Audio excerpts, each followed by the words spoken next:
Hello friends, welcome to PhD classes.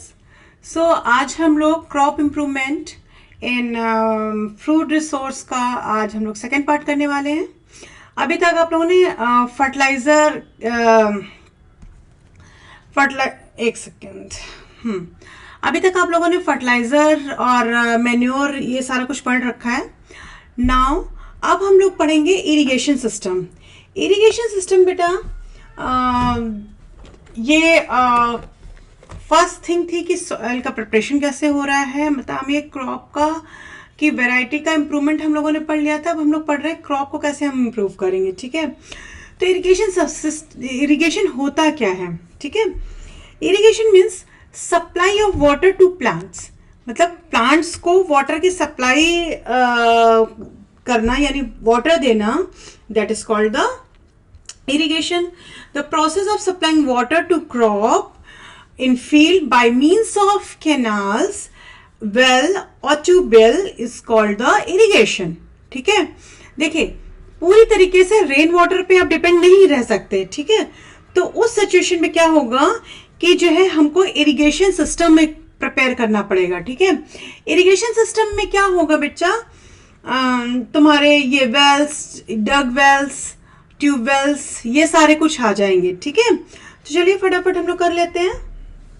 Basically देखो, India में irrigation depend करती है कि क्या रेनफॉल होता है वहां पे। ठीक है, रेन पे डिपेंड करती है, बट रेन का हमें अल्टरनेटिव सोर्स जरूर प्रिपेयर रखना पड़ता है, जिसमें हमारे वेल्स और ये ट्यूबवेल्स वगैरह आ जाते हैं। क्लियर है? चलिए, तो वेल्स में सबसे पहले वेल्स हम जब पढ़ रहे हैं, एक सेकेंड, वेल्स में these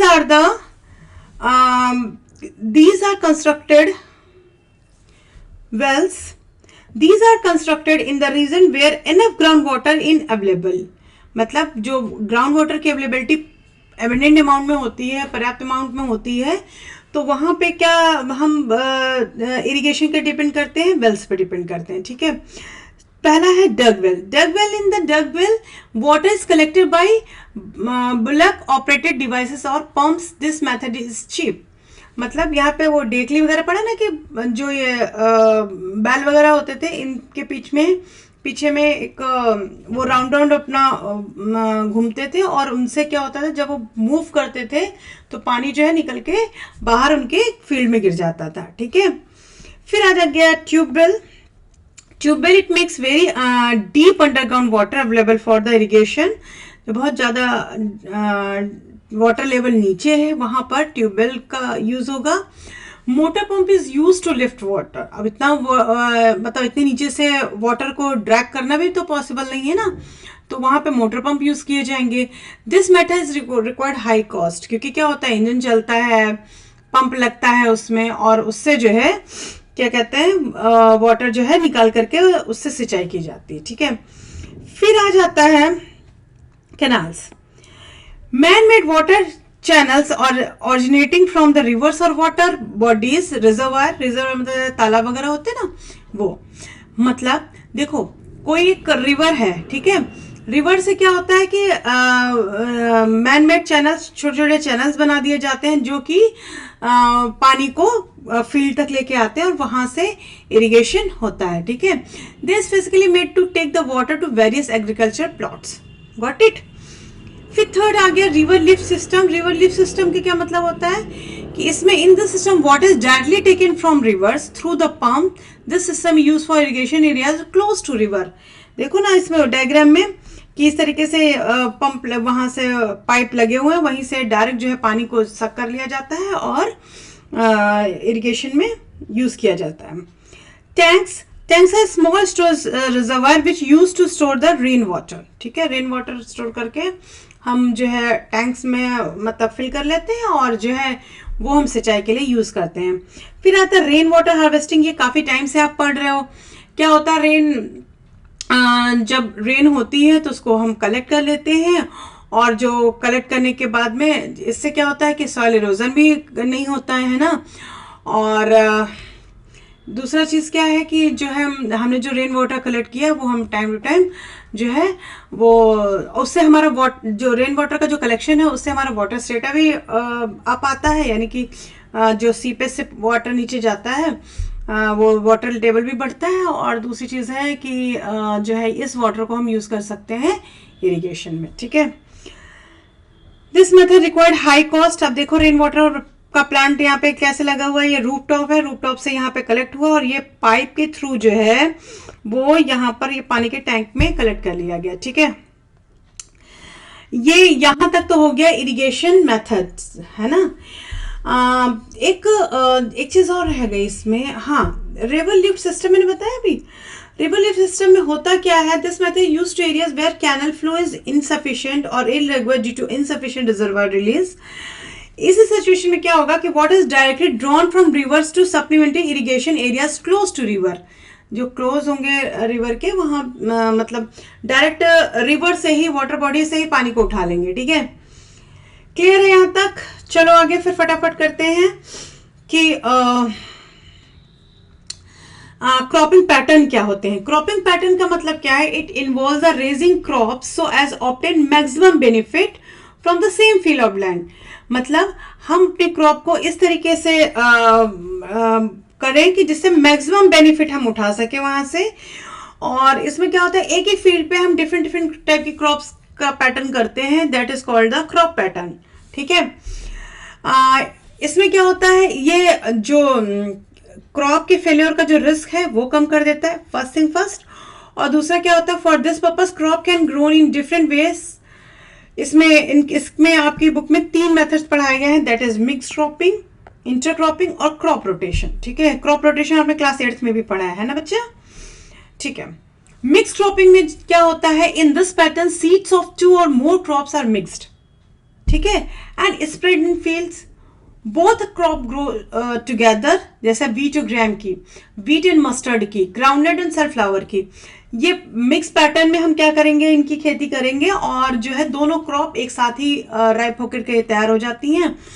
और इससे हमको क्या होता है कि हमें पैसा भी ज्यादा मिल जाता है। जब 2 क्रॉप हम कर रहे हैं, 1 क्रॉप करेंगे तो कम पैसा होगा, ठीक है।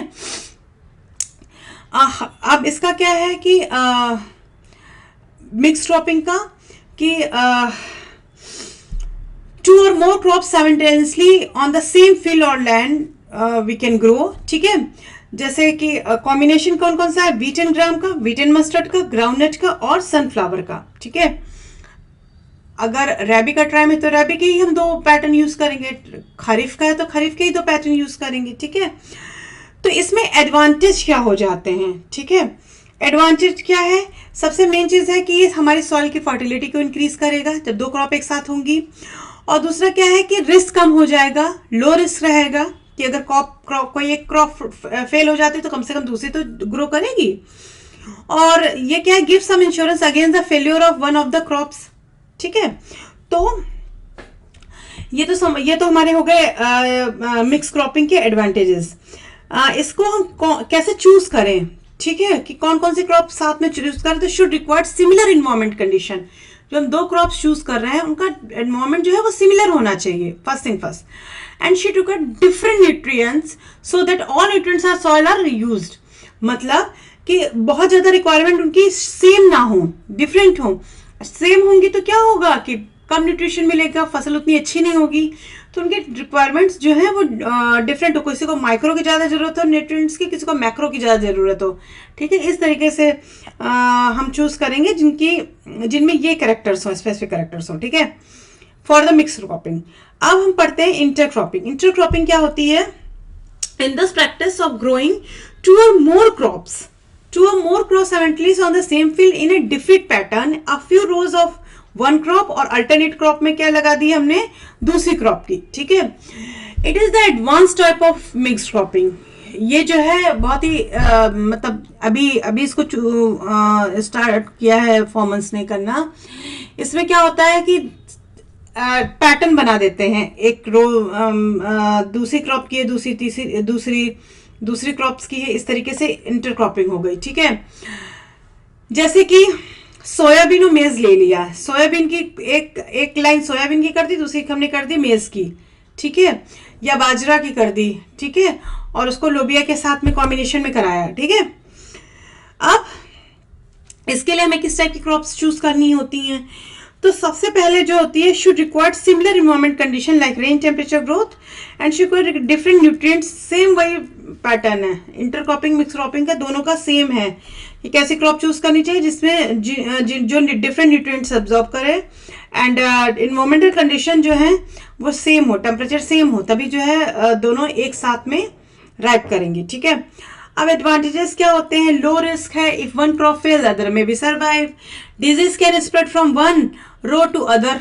ठीक है, ये इसके एडवांटेजेस हो गए। अब आ जाता है आपका क्रॉप रोटेशन। क्रॉप रोटेशन में पहली चीज आप ये समझ लो, क्रॉप रोटेशन का क्यों रिक्वायर्ड होता है। तो क्रॉप रोटेशन क्या होता है कि जैसे आप एक ही टाइप की फसल अगर करते रहोगे, एक ही टाइप की अगर फील्ड में वेजिटेबल्स हैं या वीट है या राइस ग्रो करते रहोगे, तो क्या हो जाता है कि सॉइल की फर्टिलिटी कम हो जाती है। तो हमें डिफरेंट डिफरेंट क्रॉप्स को जो हमें क्या कहते हैं, चेंज कर करके उगाना चाहिए। ठीक है, it is the practice of growing different crops on a piece of land in pre-plant succession. The crop combination depends upon the duration of the crop. Got it?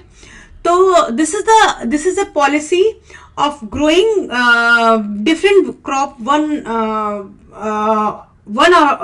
after other in the same field. In same crop is grown again and again on the same field. Same nutrients are extracted. Same nutrition finish हो जाएंगे. तो इसलिए जो है हमें change कर करके crop को शोन करना चाहिए। ठीक है, इसमें किस तरीके की क्रॉप हम चूज करते हैं? जिनकी इन्वायरमेंटल कंडीशन सेम हो, ठीक है, और प्लस उनके न्यूट्रिएंट्स रिक्वायर्ड बाय क्रॉप्स जो है वो जो है डिफरेंट होने चाहिए। ठीक है, अब एडवांटेजेस क्या है? Soil fertility is maintain. सबसे मेन चीज सॉइल फर्टिलिटी इंप्रूव होती है। It minimise the paste infestation and disease. ठीक है, और हाई यील्ड मिलती है हमको, फर्टिलाइजर हमको कम यूज करने पड़ते हैं। ठीक है, और it avoid depletion of particular nutrients from the soil. कोई ऐसा नहीं कि पर्टिकुलर न्यूट्रिशन यही खत्म होगा, है ना, ये रिप्लेस्ड होती रहती है। चलिए एक बार मैं बताती हूँ आपको। जैसे सपोज आपने पैडी क्रॉप करी, ठीक है, पैडी क्रॉप क्या है? राइस की खेती। ठीक है, जैसे ही पैडी क्रॉप का सीजन जाता है तो उसमें कोई भी लेग्यूमिनस प्लांट्स को ग्रो कराते हैं। लेग्यूमिनस प्लांट्स क्या होते हैं? उनमें रूट नोड्यूल में क्या होते हैं? बैक्टीरियाज होते हैं, ये राइजोबियम बैक्टीरिया, जो कि क्या करते हैं कि नाइट्रोजन का फिक्सेशन करते हैं, और ये नाइट्रोजन जो है वो सॉइल में प्रेजेंट होगी, यानी कि हमारी सॉइल फर्टाइल है। अब आप इसमें जो भी खेती करोगे वो उसमें मैक्सिमम आपको क्या मिलेगा? बेनिफिट मिलेगा। ठीक है, आप फर्टिलाइजर कम यूज करोगे, एनपीके नहीं डालनी पड़ेगी, है ना।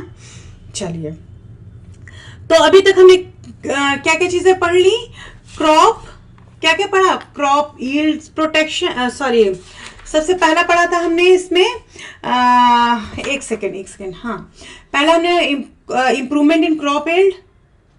ठीक है, क्रॉप, हाँ, अभी तक हमने क्या पढ़ लिया? क्रॉप वैरायटी इंप्रूवमेंट, फिर क्रॉप प्रोडक्शन मैनेजमेंट, और फिर क्रॉप प्रोटेक्शन मैनेजमेंट अब हम पढ़ने वाले हैं। लास्ट टॉपिक क्या है हमारा? Crop protection management. ठीक है, क्रॉप को हम कैसे प्रोटेक्ट करें। ठीक है, तो क्रॉप प्रोटेक्शन मैनेजमेंट में आप आ जाइए, तो इसमें हम when the crop in the field it needs protection against the weeds, insects, paste and other disease. जब फील्ड में है क्रॉप तो उसमें हम वीड्स भी ग्रो कर जाएंगे। वीड्स क्या होते हैं? अनवांटेड प्लांट्स, है ना, जिनको हमने नहीं उगाया, वो अपने आप से उगाते हैं। ठीक है, तो उनको हमें, क्योंकि वो तो न्यूट्रिएंट्स एब्जॉर्ब करेंगे, तो उनको हटाना जरूरी है।